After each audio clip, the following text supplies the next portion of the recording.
The following morning, the palace hummed with activity. Princess Lyra moved through the corridors with careful grace, her mind sharp and alert. The message from the outer territories had not been idle warnings. Small disturbances had been reported along the border of Scythera, and scouts suggested that the faction opposing foreign influence might attempt to interfere with the human delegation. Lyra met Captain Marcus Hale in the royal audience chamber. He was already reviewing maps and communications, his brow furrowed in concentration. "Princess," he said without looking up, "the situation is more complicated than we expected. The faction is organized and they are prepared to act quickly. We need to anticipate their moves." Lyra nodded, feeling a mixture of caution and admiration.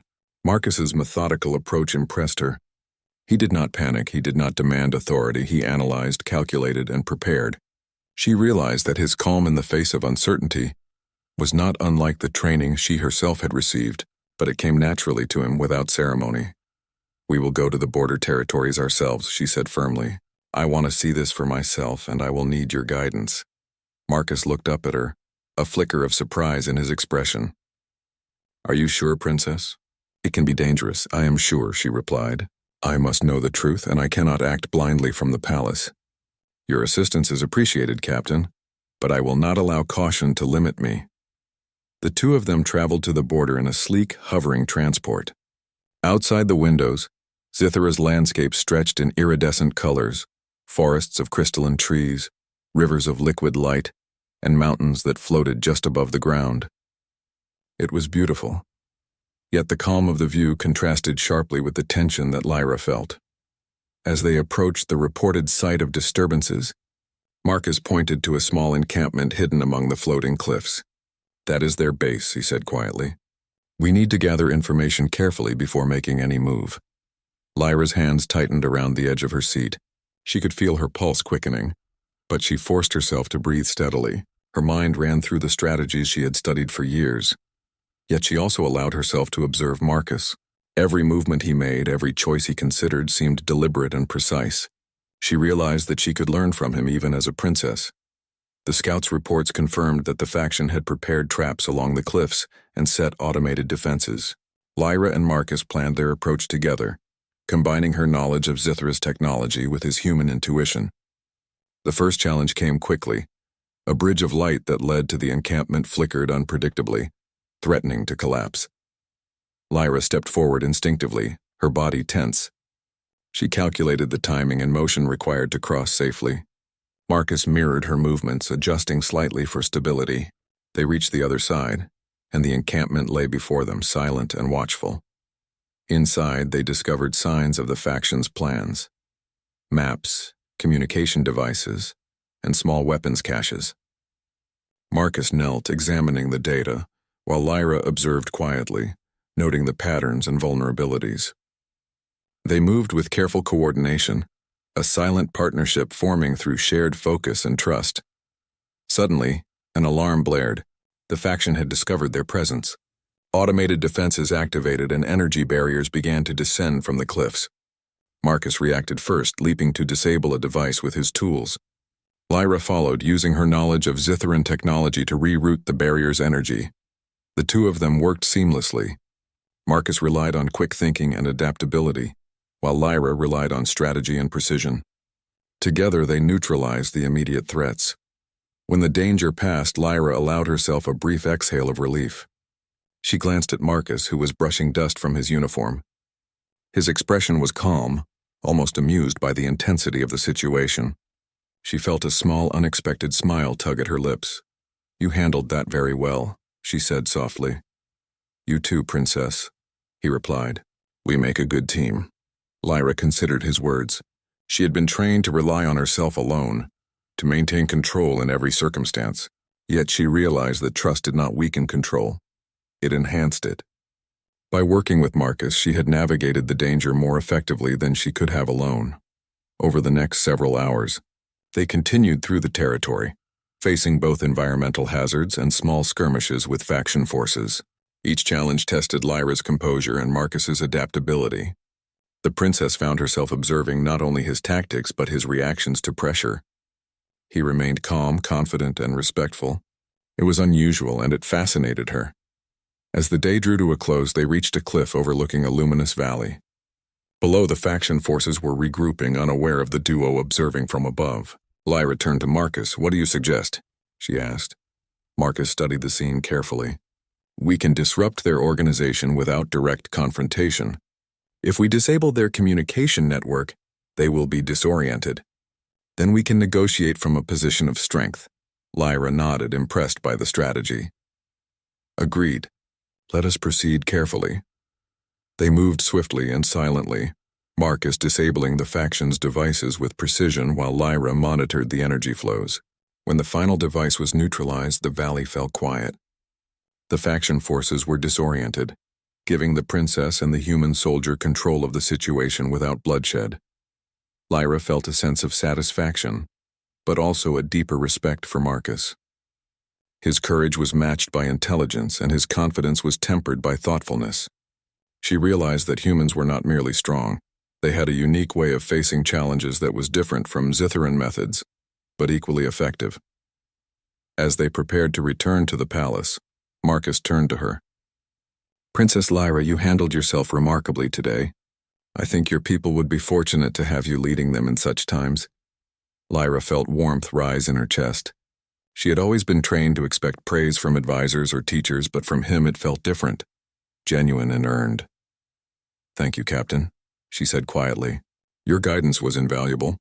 I would not have managed so well without your perspective." He smiled faintly.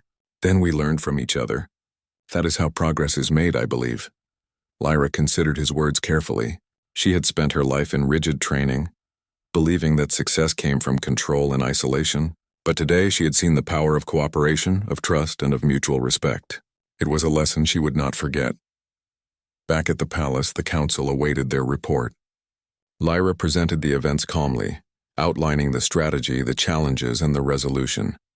She spoke with authority, precision, and clarity. The council listened, impressed by her composure and the decisive action taken. After the meeting, she found Marcus waiting quietly in the garden. The soft light of Zithara's twin moons reflected off the crystalline fountains, casting shimmering patterns across the paths. "You handled yourself exceptionally," Marcus said again, this time with a touch of sincerity that was harder to ignore. "You remained composed, made quick decisions, and led with intelligence. I've rarely seen such calm in the face of unpredictability." Lyra allowed herself to meet his gaze fully, her previous tension easing. "I learned from you as well, Captain. Your courage and perspective helped me see a different approach. I realize now that control does not mean isolation, and calm does not mean detachment." A brief silence passed between them, comfortable yet charged with the acknowledgement of shared experience. Lyra felt a small but real sense of connection forming. It was not romance, it was respect, trust, and understanding. She realized that humans could inspire her not just with strength but with thoughtfulness and adaptability. The night deepened, and the palace became quiet. Lyra walked alone along the high terrace, reflecting on the day's events. She had faced danger, uncertainty, and the unpredictable nature of an alien faction. Yet she had remained calm, guided by her training, her intellect, and, unexpectedly, by the presence of a human soldier who had earned her respect. She understood now that her world was changing. Humans were no longer just visitors. They were capable partners, allies in ways she had not anticipated. And she as a princess had grown through this encounter, learning that true composure came not from rigid control but from understanding, cooperation, and trust. As she looked toward Marcus, who stood quietly at the edge of the terrace, she smiled genuinely for the first time in public. It was a small gesture, but it carried meaning, a recognition of partnership, respect, and the possibilities of unity between Zithara and Earth. The future was uncertain, and challenges would continue to arise. Yet Lyra felt ready, strengthened not only by her training but by the shared experiences with a human who had proven that courage, intelligence, and integrity could transcend worlds. And for the first time, Princess Lyra understood that being a leader meant more than maintaining composure. It meant learning, adapting, and sometimes trusting others in ways she had never allowed herself before. She had faced the challenge of the human soldier and found not only calm but insight, growth, and the potential for lasting alliance. The night air was cool, and the stars above Zythera shimmered like distant lanterns. Lyra took a deep breath, feeling peace she had never felt before in the strict confines of the palace. She had faced the unpredictable, embraced it, and found strength. And beside, Princess Lyra stood at the edge of the high balcony, her eyes tracing the glowing spires of Zithera's capital city below. The sky shimmered with soft hues of violet and gold, the sunlight reflecting off the crystalline towers. She had seen this view countless times in her life, yet today it seemed different. Her mind was restless. A human delegation was arriving, and among them was a soldier whose reputation had already reached her ears. Humans were unpredictable, her advisors said, and this particular one was said to be bold, intelligent, and unafraid of anyone, even a princess. Lyra's heart beat slightly faster. She had trained all her life to maintain composure. Every gesture, every expression, every word she spoke had been meticulously taught. Her teachers had drilled into her that emotions were dangerous in diplomacy. Yet now, standing there in her ceremonial robes, she felt an unfamiliar curiosity that tugged at the edges of her control. The doors to the balcony opened quietly behind her. A soft, measured voice spoke. "Princess Lyra, the delegation has arrived." Lyra turned, offering the faintest of smiles. "Thank you, Advisor Tarek, I will see them." She straightened her posture, letting the calm she had practiced for years settle over her like a second skin. Down below, the delegation landed in sleek silver ships that hummed softly against the violet sky. They moved with precision, yet there was something different in the way the humans carried themselves. They were not stiff or overly formal. They laughed softly among themselves, gestured with confidence, and looked around with wide, curious eyes. Lyra's gaze found the human soldier almost immediately. He stood slightly apart from the others, observing everything with sharp, alert eyes. His posture was relaxed, but there was an intensity about him, a quiet strength that seemed to radiate from his very presence. He did not bow deeply, nor did he fumble with the protocols of Zithera, yet he carried himself with respect. Lyra's lips pressed together. She had to remain calm. Her mind reminded her that a princess must not let her curiosity or admiration show. She inhaled deeply, letting the controlled rhythm of her breath guide her. When the humans were brought before the royal audience chamber, Lyra descended gracefully the staircase to meet them. The walls of the chamber were adorned with glowing panels that displayed Zithera's history, its wars, its victories, its brilliant leaders. It was a reminder of the responsibility she bore as a member of the royal family. The human captain approached, his steps measured but confident. As he stopped before her, Lyra noted his unusual eye color, a deep, almost liquid brown that seemed to observe everything without judgment. He extended his hand in greeting. "Princess Lyra," he said, his voice steady but warm. "I am Captain Marcus Hale, representing Earth." Lyra inclined her head slightly, her hand hovering in the air before she allowed herself to shake his. "Captain Marcus," she replied, her voice soft but clear. "Welcome to Zithera. I hope your journey was peaceful." Marcus smiled faintly. "It was, thank you. Your world is remarkable." Lyra blinked slightly, caught off guard. He had not flattered her, or made the usual diplomatic remarks that all visitors seem to learn by heart. He had spoken simply, sincerely, and it unsettled her in a way she could not yet name. The advisors beside her whispered softly, reminding her of her training. "Maintain composure. Do not be swayed by charm. Control every emotion." Lyra nodded subtly, silently agreeing with their guidance. During the initial discussions, Lyra observed Marcus carefully. Unlike other visitors, he asked questions that were precise and insightful. He did not rely on flattery or assumptions. He listened as much as he spoke, and he seemed genuinely interested in understanding Zithera rather than merely impressing its leaders. Yet, there was a part of Lyra that could not help, noticing small things, the way he furrowed his brow slightly when puzzled, the way he tilted his head when considering a problem, the way his presence seemed to fill the room with an understated energy. Every observation challenged her careful training. She was used to controlling the attention in the room, yet she found her focus drawn to him despite herself. A sudden incident interrupted the conversation. A piece of advanced Zitheran technology malfunctioned nearby. A hovering display panel flickered and sparked. The room tensed instantly. Several advisors stepped back, unsure how to contain the situation, their movements careful and hesitant. Without a word, Marcus moved forward. He analyzed the device quickly, his fingers deftly manipulating its controls. Within moments, he stabilized the panel, preventing it from collapsing entirely. A murmur of relief passed through the chamber. Lyra's eyes widened slightly. No one had moved with such decisiveness, nor had anyone outside the Royal Engineers dared approach the malfunctioning technology so boldly. "Impressive," Lyra said softly, masking the surprise in her voice. Marcus glanced up, meeting her gaze with steady eyes. "It's nothing, Princess. Just a problem that needed fixing." Lyra's mind raced. Here was a human who acted without fear, who relied on skill rather than ceremony, who faced problems directly. It was both fascinating and dangerous. She felt a spark of admiration but forced herself to remain composed. She could not let it show. After the incident, the discussions continued, but the atmosphere had shifted subtly. Lyra noticed the way her own heart seemed to beat a little faster, the way she found herself studying Marcus more closely than was proper. She reminded herself that she was a princess, that her duty was above curiosity or personal interest. The meeting concluded, and the humans were escorted to their quarters. Lyra returned to her private chambers, her mind still restless. She walked to the large window and stared out at the city below. The glowing towers seemed dim compared to the storm of thoughts in her mind. Tarek, her advisor, entered quietly. "Princess, you handled yourself well. Captain Hale is unusual, but you maintained your composure." Lyra nodded slowly. "Yes, I did, but he is unlike any visitor I have ever encountered. I must understand him, yet not allow myself to be distracted."